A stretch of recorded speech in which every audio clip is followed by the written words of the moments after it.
भक्तों, कार्तिक महात्म्य में कार्तिक कथा के साथ साथ तुलसी माता की कहानियाँ भी सुननी चाहिए। तो ऐसे ही आज मैं आपके सामने लेके आ रही हूँ तुलसी माता की कहानी। एक समय की बात है, एक गांव में एक छोटी लड़की अपने माता पिता के साथ रहती थी। जब वह लड़की थोड़ी बड़ी हुई और उसको समझ आने लगी, तभी से वह तुलसी माता की पूजा करने लगी। उसका प्रतिदिन का नियम था, वह तुलसी माता की पूजा करने के बाद ही खाना खाती थी। धीरे धीरे समय बीतने लगा, वह लड़की शादी के योग्य हो गई।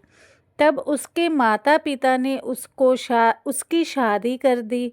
शादी में उसके माता पिता ने उसे तुलसी जी का एक गमला भी दिया। अब वह लड़की अपने ससुराल पहुंच गई। अब ससुराल में भी वह लड़की प्रतिदिन पहले तुलसी जी का पूजन करती, उसके बाद ही खाना खाती। उसके दो जेठानियां थी, वे दोनों ही उसका बहुत मजाक उड़ाती थी। दोनों उससे बहुत ईर्ष्या भी करती थीं। वो दोनों कहती बड़ी नियम धर्म वाली बनती है। उन दोनों को उसकी यह बात अच्छी नहीं लगती थी। वह तुलसी जी का गमला छुपा देती।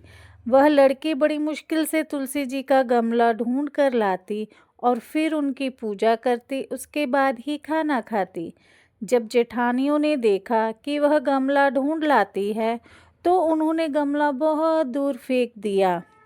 वह लड़की गमला ढूंढने लगी, पर उसे गमला नहीं मिला। वह बहुत परेशान हो गई, पर उसे गमला नहीं मिला।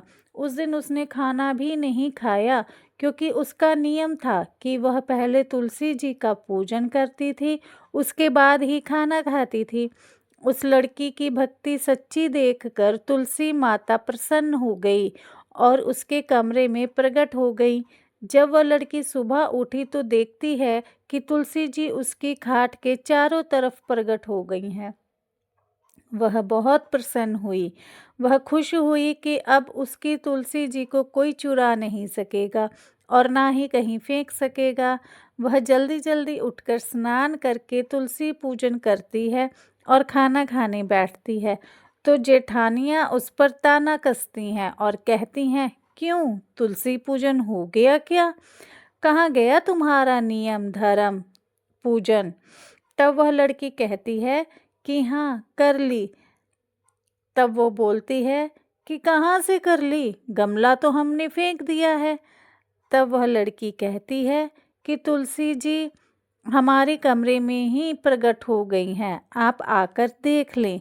तब वह दोनों जेठानियाँ उसके कमरे में जाकर देखती हैं कि उसकी खाट के चारों तरफ तुलसी जी प्रकट हो गई हैं।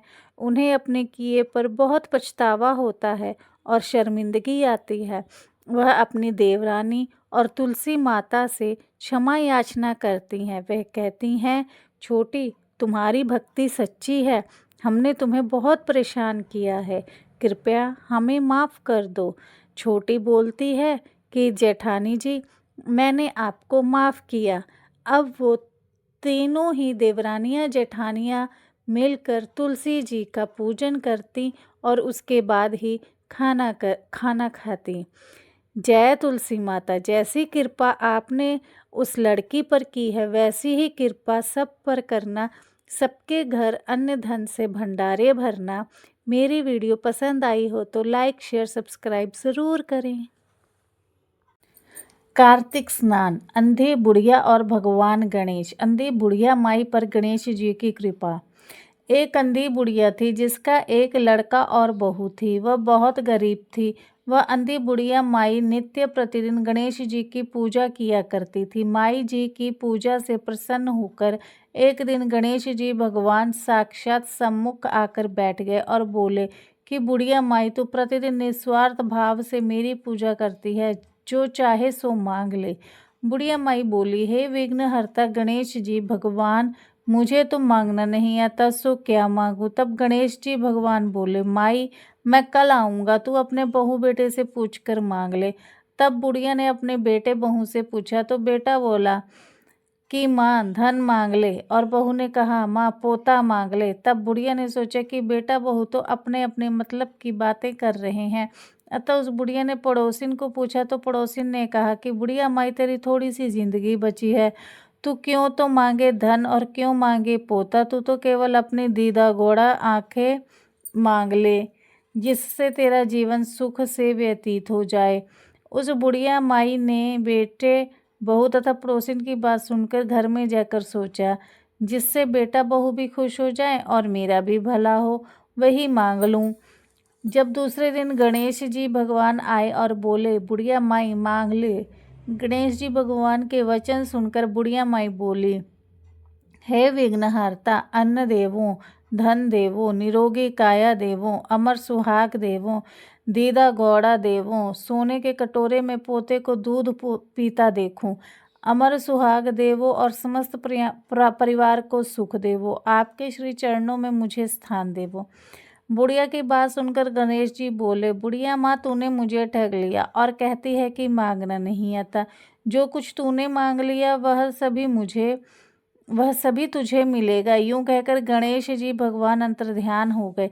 हे गणेश भगवान जी, जैसा उस बुढ़िया माई को दिया है वैसा सबको देना और सभी पर अपनी कृपा करना। जय माता दी।